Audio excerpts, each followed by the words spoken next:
But first up, we head into the kitchen with Nourish, and I know for sure there's no ants in Nicola's kitchen.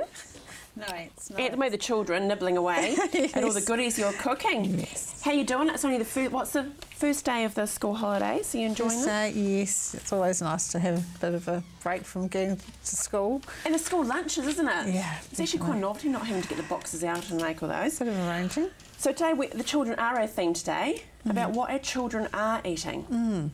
So what we eat, of course, affects us inside and out, and some parents might say, oh, my child's not overweight, so I probably don't really need to worry about the fish and chips and the lollies and the drinks and things. But it's also important that the inside, of course, as well, because things like heart disease and diabetes can creep up even while you're young. The beginnings of those foundations can be laid down, so it's important to try and have your children eating healthy regardless of whether they've got a weight problem or not. And I'm glad you mentioned this because if you think, oh, child, oh, they're skinny, they're all right, they're good, they're not overweight, and we sort of don't think that they need assistance. Yeah, yeah. But that's not the case, though, is it? No, it's still really important that they're getting all their vitamins and minerals, and they're not putting too much sugar or fat, particularly certain types of fat, into the diet. Yeah. Weight issues are so strong, and not just with girls, I don't think either. But it seems like children, they have all these magazines and all this peer pressure about the way they look. Yes. Well, the weight issue, as it is with adults, with young people, about 30% of our young people are either overweight or obese. So it's a big problem, and of course, socially it can be a problem for young people, and of course it's a risk factor for lots of different diseases, like we've just been talking about. Some of those things are caused from obesity. But the other thing, of course, is if you are an overweight child, you're much more likely to become an overweight adult, and so that's a bit of a burden to carry through your life as well. And what a wonderful thing to give as a parent. If you do have a weight problem yourself, that could be the biggest gift that you do give your child, is actually to make sure that they don't go through what you did. Yes, yeah. Absolutely. Yeah. So what are some other areas of interest then in regards to weight for children? Well, there's obviously different food groups. That there's national nutrition surveys done for young people and just for the general population as well, to find out what we are eating. And there's a few interesting sort of stats out of that I thought we could talk about.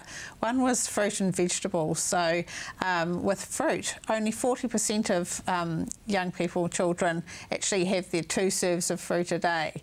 And the most popular fruits were mandarins and oranges and bananas, which I thought was quite interesting.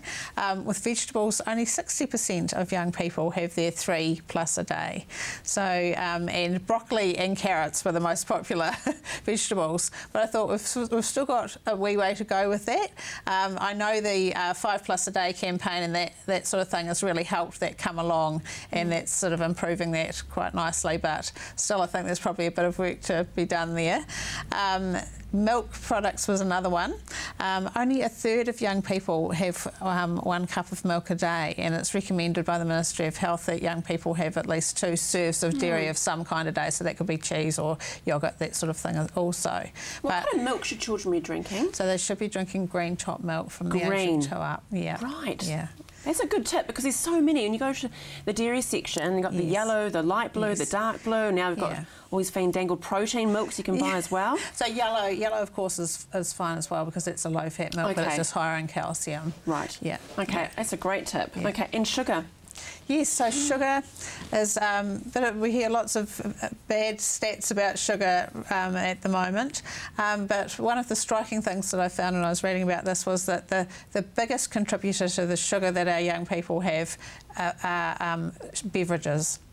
So it's no wonder the health experts are trying to stamp out sugar-sweetened beverages by 2025. It's like the smoke-free campaign. It's just as serious with the sugar issue. So it was 34,000 children in the last year have had teeth removed due to decay, and that sort of thing. And obviously sugar is related to that. So sugar are related to obesity and also to tooth decay. So it's a big bad guy. Okay. Well, this week it's very cool indeed. I remember as a child, Nana with her little egg cups, but we're doing soldiers, eggs and soldiers. So easy, but we've got our wee soldiers here. We cut out with the cookie gingerbread man cutter, and I had lots of fun doing that with my niece. Now the gingerbread men or the soldiers didn't turn out perfect that we cut out on the day, but that's all part of the fun in the kitchen. That's about lots of legs. Yes, it's a bit of a headache. So, but they turn out great. Yeah. Before we go though, exercise is another thing. Just keep your children active as well. So 60 minutes a day, and it doesn't have to be one period of time or just one item. It can be on the gym, walking to school, combined. So you know, easy to do when you think of it like that. Don't have to overthink it. Keep it simple. Just keep it Good simple. on you. Looking forward to those soldiers. They're so cute. Rightio, and here is Nicola's details now. Nourish Limited. Bring that up. Yep, cool. Nourish.org.nz. Remember, Nicola does have a fantastic Facebook page. Lots of information, very interactive. Nourish Nutrition Limited. It's all about health through food.